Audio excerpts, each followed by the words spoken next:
भारत में रहने वाले सभी लोग किसी भी जाति धर्म के हों, क्या उन प्राकृतिक संसाधनों पर उन सबका बराबर का हक है या नहीं है? अगर बराबर का हक है तो उसमें हमारे अनुसूचित जाति, जनजाति, पिछड़े वर्ग, माइनॉरिटी में जो गरीब माइनॉरिटी के लोग हैं, उन सब के बारे में ये सवाल मैं पूछता हूं कि वो लोग गरीब क्यों हैं? वो व्यापारी क्यों नहीं बन पाए? वो कॉलेजों के मालिक क्यों नहीं बन पाए? वो बड़े बड़े अस्पतालों के मालिक क्यों नहीं बन पाए? उनके पास खेत की जमीन क्यों नहीं है? क्योंकि जो मनुस्मृति ये कहती है कि शूद्रों को, अछूतों को और महिलाओं को ज्ञान अर्जित करने का अधिकार नहीं है, यानी पढ़ने का अधिकार नहीं है। मनुस्मृति में तो वैश्य और क्षत्रिय को भी नीच बता दिया, महिलाओं को भी नीच बता दिया, और जिसने लिखा उसने अपनी जाति को सबसे ऊपर बता दिया, अपने आप को देवता बता दिया। जिस संविधान से देश चल रहा है, जिस संविधान को लिखने का काम डॉक्टर बाबा साहेब अम्बेडकर जी ने किया, उन्होंने इस संविधान के माध्यम से स्त्री पुरुष के अंतर को खत्म कर दिया, और जो 4 वर्णों में जो अलग अलग व्यवस्था दी गई थी उसको खत्म कर दिया, सबको बराबर कर दिया, सबको पढ़ने के भी रास्ते खोल दिए, नौकरी के भी रास्ते खोल दिए, व्यापार के भी रास्ते खोल दिए, सभी इंसानों को बराबर कर दिया, और सबको एक वोट की कीमत, एक मजदूर की कीमत, वोट की कीमत भी उतनी है जितनी एक राष्ट्रपति की वोट की कीमत है। इतना खूबसूरत संविधान डॉक्टर बाबा साहेब अम्बेडकर जी ने हमें देकर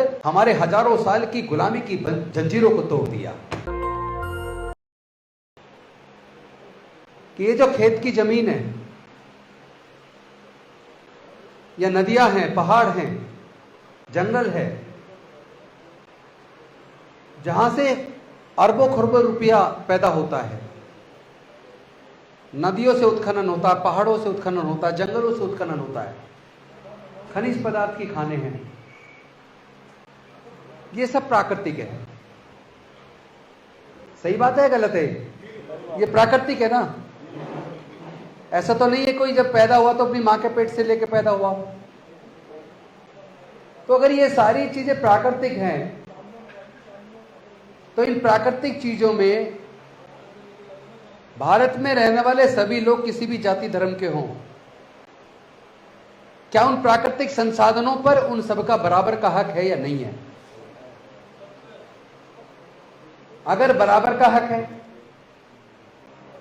तो उसमें हमारे अनुसूचित जाति, जनजाति, पिछड़े वर्गों में अति पिछड़े वर्ग के लोग, माइनॉरिटी में जो गरीब माइनॉरिटी के लोग हैं, जो दलित से कन्वर्ट होकर बने हैं, आदिवासी से कन्वर्ट होकर बने हैं, अति पिछड़ों से कन्वर्ट होकर बने हैं, चाहे वो ईसाई बने, चाहे सिख बने, चाहे मुस्लिम बने, उन सब के बारे में ये सवाल मैं पूछता हूं कि वो लोग गरीब क्यों हैं? वो व्यापारी क्यों नहीं बन पाए? वो कॉलेजों के मालिक क्यों नहीं बन पाए? वो बड़े बड़े अस्पतालों के मालिक क्यों नहीं बन पाए? उनके पास खेत की जमीन क्यों नहीं है? क्या इस सवाल का जवाब मिलना चाहिए या नहीं मिलना चाहिए? कौन देगा जवाब? जब इसका जवाब खोजना मैंने शुरू किया कि कौन से कारण हैं कि हमारे लोग ना व्यापारी बन पाए, ना जमीन के मालिक बन पाए, ना किसी बड़ी धन संपदा के मालिक बन पाए, और मालिक बनना तो दूर की बात है, जो एक इंसान को जितना सम्मान चाहिए उतना सम्मान भी उन्हें नहीं मिला। इसके कारण क्या हैं? जब मैंने इसके कारण को तलाशना शुरू किया तो ये कारण मुझे अपने धर्मशास्त्रों में नजर आए, मुझे मनुस्मृति में नजर आए। क्योंकि जो मनुस्मृति ये कहती है कि शूद्रों को, अछूतों को और महिलाओं को ज्ञान अर्जित करने का अधिकार नहीं है, यानी पढ़ने का अधिकार नहीं है, और वो मनुस्मृति ये भी कहती है कि शूद्रों को, अछूतों को और महिलाओं को पढ़ने के साथ साथ संपत्ति का भी अधिकार नहीं है, काम के बदले में पैसे लेने का अधिकार नहीं है, और तो और उनको नीच बता दिया। अछूत को भी नीच बता दिया, शूद्र को भी नीच बता दिया। मनुस्मृति में तो वैश्य और क्षत्रिय को भी नीच बता दिया, महिलाओं को भी नीच बता दिया। तो ये बताने वाला कौन है? ये मनुस्मृति को लिखने वाला कौन है, जिसने क्षत्रिय को भी, वैश्य को भी, शूद्र को भी, अछूत को भी, महिलाओं को भी, इन सबको नीच बता दिया? तो कोई तो है ना जिसने इस मनुस्मृति को लिखा है, और जिसने लिखा उसने अपनी जाति को सबसे ऊपर बता दिया, अपने आप को देवता बता दिया, और यहां तक कह दिया कि अगर कोई शूद्र अगर ज्ञानी भी है, ज्ञान होने के बावजूद भी उसको इज्जत नहीं मिलनी चाहिए।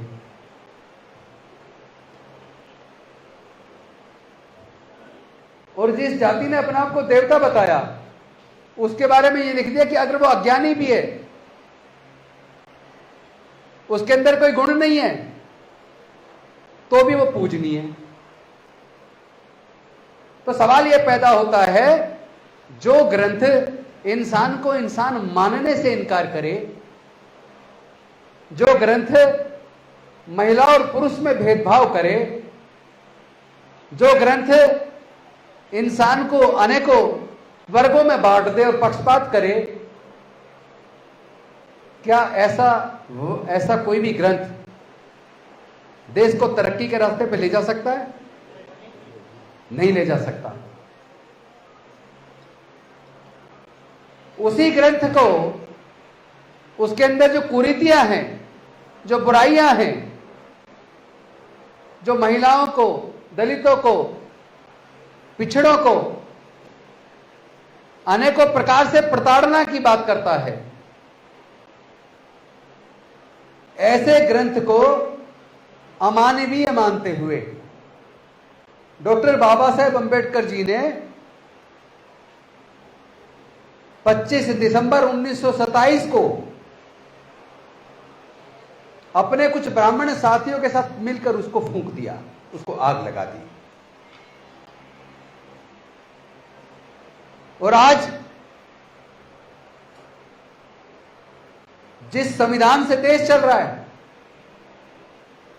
जिस संविधान को लिखने का काम डॉक्टर बाबा साहेब अंबेडकर जी ने किया, उन्होंने इस संविधान के माध्यम से स्त्री पुरुष के अंतर को खत्म कर दिया, और जो 4 वर्णों में जो अलग अलग व्यवस्था दी गई थी उसको खत्म कर दिया, सबको बराबर कर दिया, सबको पढ़ने के भी रास्ते खोल दिए, नौकरी के भी रास्ते खोल दिए, व्यापार के भी रास्ते खोल दिए, सभी इंसानों को बराबर कर दिया, और सबको एक वोट की कीमत एक। कोई दलित है उसकी भी एक वोट, कोई महिला है उसकी भी एक वोट, कोई पिछड़ा है उसकी भी एक वोट, कोई ब्राह्मण है उसकी भी एक वोट, कोई राष्ट्रपति है उसकी भी एक वोट, प्रधानमंत्री है उसकी भी एक वोट, मुख्यमंत्री है उसकी भी एक वोट, और सारे वोट की कीमत बराबर। एक मजदूर की कीमत, वोट की कीमत भी उतनी है जितनी एक राष्ट्रपति की वोट की कीमत है। इतना खूबसूरत संविधान डॉक्टर बाबा साहेब अंबेडकर जी ने हमें देकर हमारे हजारों साल की गुलामी की जंजीरों को तोड़ दिया।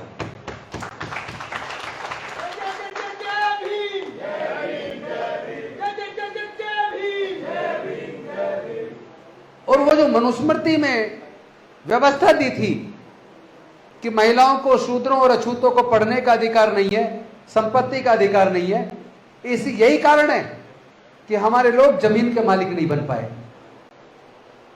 आज अगर एनआरसी हो जाए, जानते हो उसका परिणाम क्या होगा? जो सरकार ने जो एनआरसी कराने के लिए जो क्राइटेरिया रखा है, जानते हो उसका परिणाम क्या होगा? देश में अछूतों के पास कोई जमीन का कागजात ही नहीं है। अगर यह मांग लिया जाए कि 1950 से पहले के दस्तावेज दिखाओ, आप सब लोग खोज लेना अपने घर जाके, मैं सही कह रहा हूं या गलत। 99% हमारे लोगों के पास 1950 से पहले का कोई दस्तावेज मिलेगा नहीं। और जब दस्तावेज नहीं मिलेगा तो आपकी तो नागरिकता खत्म। फिर कहेंगे जी आपको अब नहीं, अभी से जो अब से आपको नागरिकता दी जाएगी। तो जो कुछ आपने बनाया वो सारा सरकार का, क्योंकि जब आपकी नागरिकता खत्म तो जो भी आपके पास है वो सब सरकार, उसका मालिक। आज की डेट में आपको नागरिकता देंगे तो उसके बाद आपको आज से नई शुरुआत करनी पड़ेगी अपने जीवन की। भाई जो बाकी लोग हैं वो लोग तो चूंकि उनके पास जमीनें हैं, खेत की जमीनें, तो उनके पट्टे दिखा देंगे, उनके पास पूरा रिकॉर्ड है, खसरा खतौनी पूरा रिकॉर्ड है उनके पास। हमारा आदमी क्या दिखाएगा?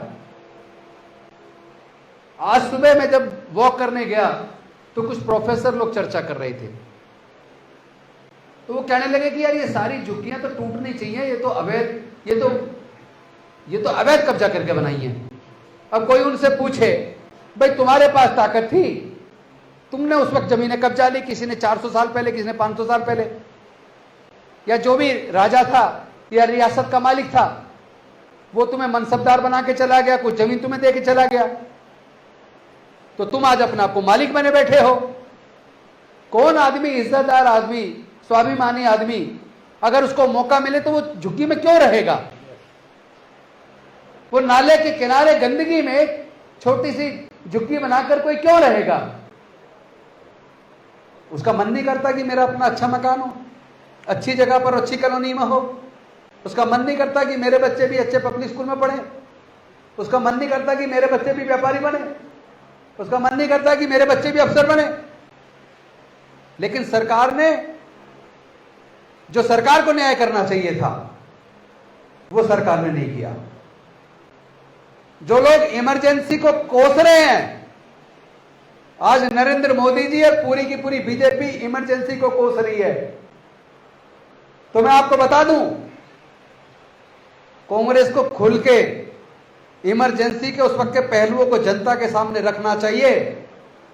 वो कौन लोग थे जो बड़ी बड़ी रैलियां करके कह रहे थे कि सेना को विद्रोह करना चाहिए सरकार के खिलाफ, पुलिस को विद्रोह करना चाहिए। संविधान कहता है अगर संविधान के खिलाफ कोई काम करे, संवैधानिक संकट आ जाए देश के ऊपर, तो इमरजेंसी का प्रोविजन संविधान ही देता है। कोई असंवैधानिक काम नहीं हुआ। मुझे आज भी याद है, जब मैं छोटा था हमारे पिताजी बताया करते थे, जब इमरजेंसी थी तो दलित आदिवासी के साथ उत्पीड़न की हिम्मत नहीं कर सकता था कोई। अफसर टाइम पे ऑफिस आते थे, किसी के राशन के हक को राशन कोटे वाला नहीं खा सकता था। जो भी संविधान के खिलाफ काम करता हो जेल जाता। तो इमरजेंसी के पीरियड को लेकर शर्मिंदा होने की जरूरत नहीं है। अगर इमरजेंसी लगी संवैधानिक प्रोविजन की वजह से लगी। अगर आप सरकार के खिलाफ, संविधान के खिलाफ, अगर आप आर्मी को यह कह दो कि आप विद्रोह कर दो, तो क्या ऐसा बोलने वाले लोगों को गिरफ्तार नहीं किया जाना चाहिए? फिर कानून किस लिए? अगर उस वक्त की इमरजेंसी को देखा जाए, वो तो आम गरीब जनता के बहुत हित में थी। उनका शोषण बंद हो गया था, उनसे रिश्वत लेना बंद हो गया था, उनके सारे जायज काम आसानी से होने लगे थे, अफसर ऑफिस में टाइम पे आने लगे थे। आज तो कोई इमरजेंसी नहीं लग रही। आज कोई इमरजेंसी घोषित रूप से नहीं है, लेकिन पिछले 11 साल से अघोषित इमरजेंसी भारत में चल रही है। पत्रकार कोई भी अगर सत्ता से सवाल पूछ ले, सत्ता की गलत नीतियों का विरोध कर दे, तो पत्रकार को मुकदमा बना के जेल में डाल देते हैं। कोई सरकार के खिलाफ आवाज उठाए, उसको जेल में डाल देते हैं। एक जमाना था, आपको याद होगा, जो सीनियर लोगों उनको पता है, पूरे देश के लोग आते थे। कभी आंदोलन जब होता था देश में, बड़ी बड़ी रैलियां होती थी वोट क्लब पे। वोट क्लब की रैली बंद हो गई। फिर एक जगह निर्धारित कर दिया, जंतर मंतर पे आप धरने प्रदर्शन कर सकते हो। मुझे आज भी याद है, महाबोधि महावीर की मुक्ति का आंदोलन 1992 में चला, बनते सुरेश ससेन जी के नेतृत्व में। 1.5 साल तक धरना चला। लालू यादव जी भी मिलने आए थे तब। और आज जंतर मंतर पे प्रदर्शन आप करो, आसानी से परमिशन नहीं मिलेगी। और अगर आपने 1000 आदमी लिख दिया तो परमिशन किसी कीमत पे नहीं मिलेगी। और परमिशन मिलती है 3 घंटे की सिर्फ। उसके बाद पुलिस वाले सीटी बजाना शुरू कर देते हैं, आपके माइक को बंद करवा देते हैं, आपको तुरंत वहां से हटा देते हैं। तो ये इमरजेंसी है। उस वक्त तो कम से कम लोगों को अपनी बात रखने का मौका था। इस 11 साल से पहले इसी जंतर मंतर पर सालों साल धरने प्रदर्शन चले। संविधान ने व्यवस्था दी है, दबाव समूह का एक काम होता है कि सरकार की गलत नीतियों के खिलाफ अच्छी नीति बनवाने के लिए सरकार पर दबाव डालने के लिए धरने प्रदर्शन करे। लेकिन आज तो सरकार ने धरने प्रदर्शन को एक तरीके से बैन कर दिया है। नेशनल दस्तक की आपसे गुजारिश है कि अगर इसको बचाना चाहते हैं तो नेशनल दस्तक को सब्सक्राइब करने के लिए रेड कलर के सब्सक्राइब बटन को दबाएं, फिर बेल आइकन की घंटी दबाएं। नेशनल दस्तक को बचाने के लिए बहुत जरूरी है कि हर खबर को शेयर करें, लाइक करें, कमेंट जरूर करें।